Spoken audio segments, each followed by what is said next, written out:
Christian Reconstructionism is a modern theological and political movement associated especially with R.J. Rushdoony and later figures that argues that society should be reconstructed according to biblical law. It's not simply conservative Christianity in general. It's much more a specific attempt to think about how scriptural norms, especially the Old Testament law, should govern people's public life. And that already tells us why it's controversial, because Reconstructionism is not content with private morality or church renewal alone. It asks what a Christian social order should actually look like at the level of law, government, and culture. It is strongly postmillennial in tendency, and that means it tends to expect the kingdom's visible expansion in history before Christ's return, rather than assuming inevitable decline or a merely defensive Christian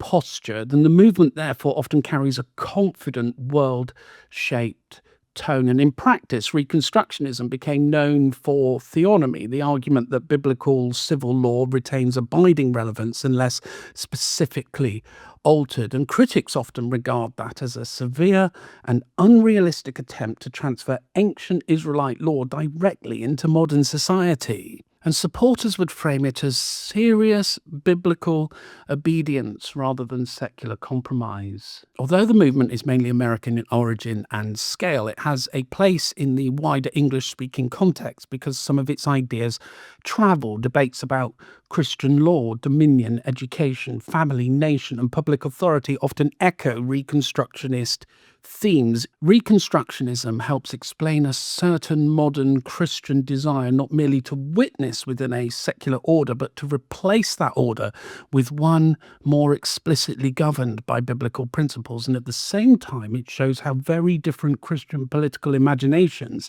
can be, because some believers think the church's task is patient witness under these plural conditions, but Reconstructionism thinks it in much more total terms. It imagines a deeply Christianized public order, and that makes it both intellectually serious and pastorally risky. It's serious because it refuses the easy split between faith and public life, and it becomes risky because it can collapse biblical complexity into rigid political design and can underrate the limits and ambiguities of a fallen society. In a British story, it's probably a marginal current rather than a central one, but it's worth understanding because later conversations about Christian nationalism or dominion language and social authority sometimes draw from the same kind of instincts. So Christian Reconstructionism was a modern movement that sought to rebuild society according to biblical law, linking Christian faith with an ambitious vision for public order, and it remains important as a revealing example of maximal Christian political imagination. It is also a useful warning against assuming all Christian political language means the same thing. Reconstructionism is not merely public morality with a Bible verse added on. It is a much more total proposal about law, order, and authority.